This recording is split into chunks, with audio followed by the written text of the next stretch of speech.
Salam saudaraku, berjumpa kembali dengan program Jalan Kehidupan. Kali ini masih tetap dalam segmen Sapa Jemaat di Rumah. Kita akan bersama-sama bersaat teduh untuk memulai segala sesuatunya bersama dengan Tuhan. Mari kita berdoa. Bapa, kami bersyukur untuk anugerah-Mu dan kami percaya sepanjang hari yang akan kami lewati akan menjadi hari yang diberkati oleh Tuhan. Dan sebelum kami melalui segala sesuatunya, kami rindu firman-Mu yang akan memenuhi kami, supaya kami dituntun olehnya dalam perjalanan kami mengiring akan Engkau. Kiranya berkat-Mu turun atas kami, dalam nama Yesus. Haleluya. Amin. Firman Tuhan kali ini terambil dari Kejadian 3 ayat 6. Kejadian 3 ayat 6 berkata, perempuan itu melihat bahwa buah pohon itu baik untuk dimakan dan sedap kelihatannya. Lagi pula, pohon itu menarik hati karena memberi pengertian. Lalu ia mengambil dari buahnya dan memakannya dan memberikannya juga kepada suaminya yang bersama-sama dengan dia, dan suaminya pun memakannya. Saudara, kisah di atas adalah peristiwa jatuhnya manusia ke dalam dosa. Jika kita melihat struktur kisahnya, maka dapat dipastikan bahwa si ular yang adalah gambaran daripada si jahat mencoba memanipulasi dan menggoda si Hawa agar Hawa melakukan apa yang menjadi kehendaknya. Namun Hawa dan Adam tidak dapat dikatakan sebagai orang yang telah jatuh ke dalam dosa bila ia tidak merespon godaan-godaan yang diberikan oleh si jahat itu. Tetapi saudaraku, di ayat yang ke-6 itu jelas diceritakan bahwa perempuan itu, yaitu Hawa, melihat bahwa pohon itu baik untuk dimakan dan sedap kelihatannya. Lagi pula, pohon itu menarik hati karena memberi pengertian. Nah, saudaraku, disinilah godaan itu memiliki kekuatannya. Sekalipun ia netral, dan kalau kita tidak merespon, godaan itu tidak akan pernah mempengaruhi apapun dalam hidup kita. Tetapi godaan itu begitu kuat, bahkan memberi rasa menarik, rasa ingin tahu, dan rasa kita ingin mencobanya.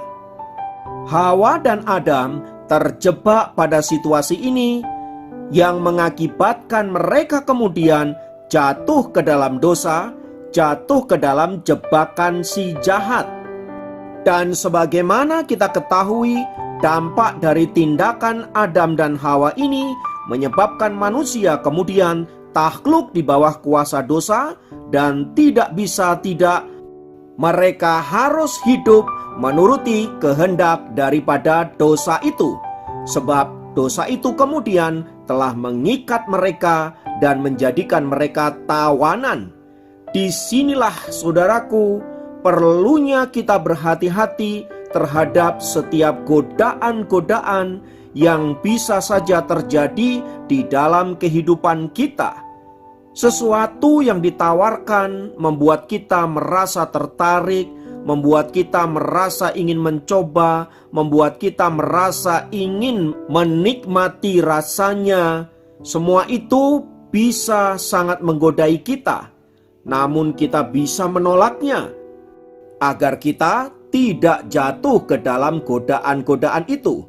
Tetapi saudaraku, kalau kita mau jujur, setiap godaan memiliki daya pikat yang luar biasa yang menyebabkan kita kemudian tanpa kita sadari kita terjebak dan jatuh di dalamnya. Oleh sebab itu, kita perlu mewaspadai setiap godaan yang ada. Bagaimana kita mesti mewaspadai setiap godaan itu? Ada sebuah kisah menarik di tengah-tengah kehidupan suku Indian. Dalam kehidupan suku Indian, anak-anak lelaki khususnya yang mulai menjadi dewasa, mereka biasanya mempersiapkan diri sedemikian rupa agar dapat memasuki usia dewasa dengan gagah berani. Konon, ada seorang pemuda Indian mendaki sebuah gunung sendirian untuk menguji kejantanannya. Setelah melalui perjuangan yang begitu sulit, ia sampai di puncak gunung dan ia sangat bangga dengan pencapaian itu. Ia merasa bahwa dialah sang penakluk dunia. Namun betapa kagetnya ia setelah ia melihat bahwa bukan hanya dia yang ada di puncak itu, tetapi juga ada seekor ular.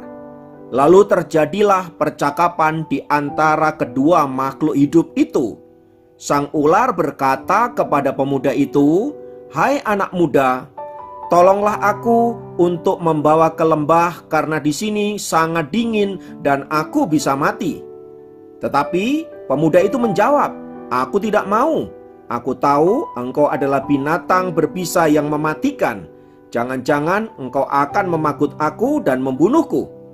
Tetapi ular itu meyakinkan pemuda itu dan berkata, "Aku berjanji, aku tidak akan memakut engkau atau membunuhmu.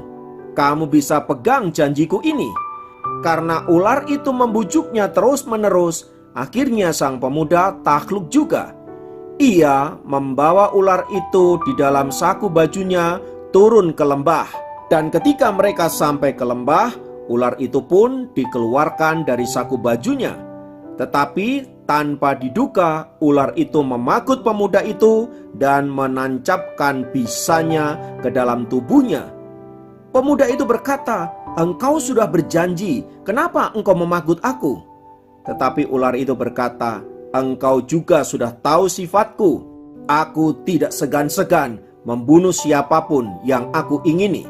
Lalu ular itu menyelinap pergi. Dan tak lama setelah peristiwa itu, sang pemuda itu mengalami keracunan dan mati di tempat itu.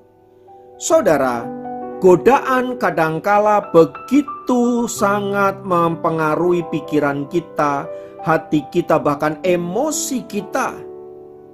Kita mungkin dijebak dengan perasaan cinta, perasaan belas kasihan, perasaan karena kita takut kehilangan, yang membuat kita mau tidak mau melakukan apa yang diinginkan oleh si jahat.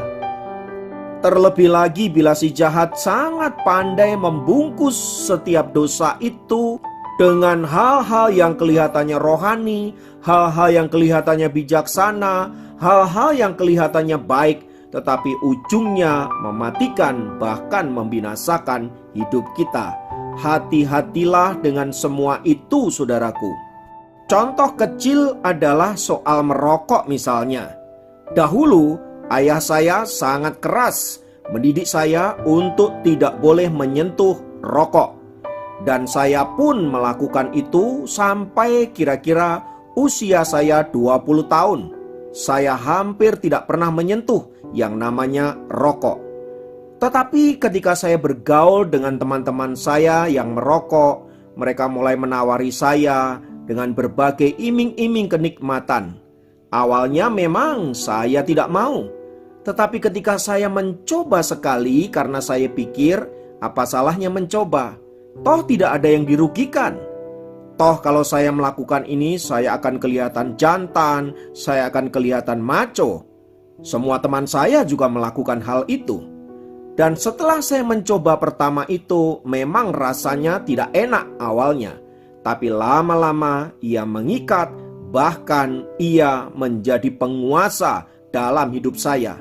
Saya hampir tidak bisa tidak untuk tidak merokok setiap hari. Saya telah jatuh ke dalam dosa kecanduan yang menyebabkan saya tak bisa melepaskan diri dari nikotin yang telah meracuni darah saya. Saya baru bisa berhenti setelah saya mengenal Kristus. Suatu kali seorang pendeta menegur saya dengan keras agar saya meninggalkan merokok ini. Awalnya saya berpikir tidak mungkin saya bisa melepaskan diri. Tetapi ketika saya memutuskan untuk berkata tidak untuk merokok, akhirnya sejak saat itu hingga lebih dari 30 tahun saya tidak pernah lagi menyentuh apa yang namanya rokok itu. Jadi sekalipun ada orang yang menawari, sekalipun ada orang yang kelihatannya nikmat, tetapi saya tak pernah tertarik menyentuh apa yang namanya rokok itu. Jadi saudaraku yang dikasihi Tuhan, setiap godaan sebenarnya bisa kita patahkan selama kita punya kemauan, kita punya komitmen, dan melibatkan Allah untuk menolong hidup kita dalam mengatasi setiap godaan yang ada. Bukan hanya soal merokok, tetapi juga banyak hal. Karena itu, mari kita mengandalkan Roh Kudus. Jangan coba-coba untuk memberi ruang terhadap setiap godaan bila saudara tidak ingin jatuh di bawah kuasa dosa dan terikat untuk seterusnya. Mulai sekarang, mari lepaskan dirimu dengan kuasa darah Kristus, sehingga engkau menjadi orang-orang yang tahir di dalam Tuhan, menerima kelepasan dan pemulihan di dalam kuasa Roh Kudus. Mari kita berdoa. Terima kasih untuk kebenaran firman-Mu. Engkau telah menolong kami untuk membawa kami menjadi seorang yang berkemenangan di dalam Tuhan. Ada banyak godaan, tetapi kami punya Tuhan yang luar biasa. Tolonglah kami Tuhan, sehingga kami dapat memenangkan setiap pertarungan bersama dengan Engkau. Terima kasih untuk Tuhan kami. Terima kasih untuk kebenaran firman-Mu. Dalam nama Yesus kami sudah berdoa. Haleluya. Amin.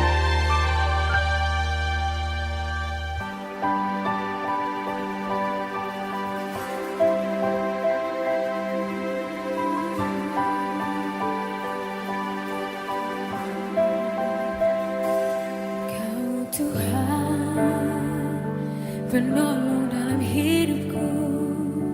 Ku percaya hanya kepadamu. Kau pegang tanganku dan tuntun langkahku.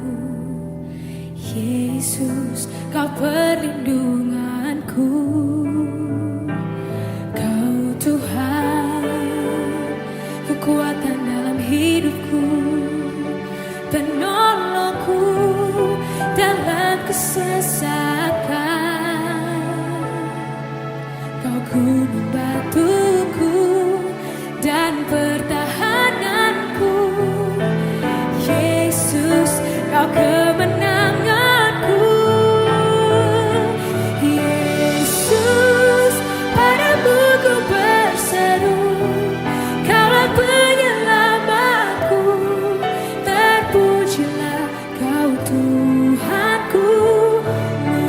Mulutku memuji namamu.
Tuhan.